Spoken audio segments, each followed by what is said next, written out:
गांव की शुरुआत एक छोटे से गांव में अर्मघान नाम का एक नौजवान रहता था। उसकी उम्र 18 साल थी।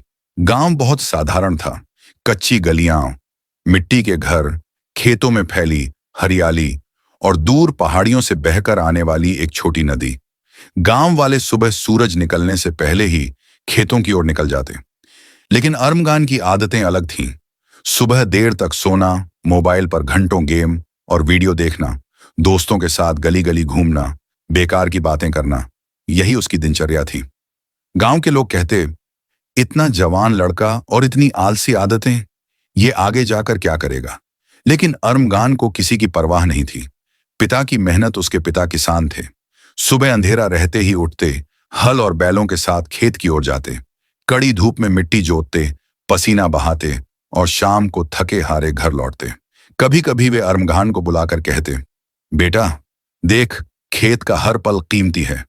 बीज अगर सही समय पर बोया जाए तो फसल लहलहा उठती है, लेकिन अगर देर हो जाए तो खेत बंजर रह जाते हैं। वे अक्सर समझाते, बेटा समय से बढ़कर कोई धन नहीं, जो घड़ी बीत गई वह कभी लौट कर नहीं आती। लेकिन अर्मगान हर बार हंसकर कहता, अब्बा अभी तो मैं जवान हूं, सारी जिंदगी पड़ी है, पढ़ाई कल कर लूंगा, मेहनत कल से शुरू कर दूंगा। असफलता का सामना दिन बीतते गए। परीक्षा का दिन आया। गांव के बाकी लड़के लड़कियां अपनी अपनी किताबें बार बार दोहरा रहे थे, लेकिन अर्मगान लापरवाह था। जब परीक्षा हुई तो उसके हाथ कांप रहे थे। प्रश्न पत्र में लिखे सवाल उसे ऐसे लग रहे थे जैसे किसी अजनबी भाषा के हों। वह घबराकर पन्ने पलटता रहा, लेकिन लिखने के लिए उसके पास जवाब नहीं थे। परीक्षा का परिणाम आया। वह बुरी तरह असफल हो गया। गांव वाले कहते, देखा, जो समय की कद्र नहीं करता उसकी यही हालत होती है। अर्मगान पहली बार गहरी उदासी में डूब गया। शहर की यात्रा निराश होकर एक दिन वह शहर चला गया। वहां की चहल पहल, भीड़, रोशनी, दुकानों की आवाजें, सब उसे अजीब लग रही थीं।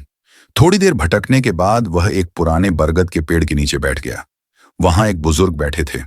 उनके चेहरे पर झुर्रियां थीं, लेकिन आंखों में गहरी चमक। बुजुर्ग ने पूछा, बेटा क्यों उदास बैठे हो? अर्मगान ने रोते रोते कहा, बाबा मैं अपनी जिंदगी बर्बाद कर रहा हूं। समय हाथ से निकल रहा है और मुझे समझ नहीं आता कि मैं क्या करूं। बुजुर्ग मुस्कुराए और बोले, तो सुनो, मैं तुम्हें एक बादशाह की कहानी सुनाता हूं, शायद तुम्हें तुम्हारा रास्ता मिल जाए। बादशाह और साधु की कहानी। बहुत समय पहले एक समृद्ध साम्राज्य था। वहां का बादशाह जवान, ताकतवर और धनी था। उसके पास सेना थी, महल था, सोना चांदी था, सब कुछ। लेकिन उसमें एक कमी थी, वह समय की कद्र नहीं करता था। सुबह देर से उठता, दिन का अधिकांश समय नाच गाने और शिकार में बिताता, रात को दावतों में डूबा रहता। उसे लगता था कि उसकी दौलत और ताकत हमेशा उसके साथ रहेगी। धीरे धीरे साम्राज्य कमजोर होने लगा। खेत बंजर हो गए, लोग परेशान रहने लगे और पड़ोसी राज्यों ने हमला करना शुरू कर दिया। लेकिन बादशाह को होश नहीं आया। साधु का आगमन। एक दिन महल में एक साधु आया। उसके चेहरे पर गहरी शांति थी। वह बादशाह के सामने गया और बोला, महाराज मैं आपको एक तोहफा देना चाहता हूं। साधु ने एक सुंदर रेत घड़ी, सैंड टाइमर, बादशाह को दी और बोला, इस घड़ी में जो रेत गिर रही है वह आपके जीवन का समय है। हर एक कण, हर एक पल आपकी जिंदगी से घटता जा रहा है। जब आखिरी रेत का कण गिर जाएगा, आपका समय भी समाप्त हो जाएगा। बादशाह पहले हंस पड़ा और बोला, मेरे पास सोना है, सेना है, महल है, मुझे समय की चिंता क्यों करनी चाहिए?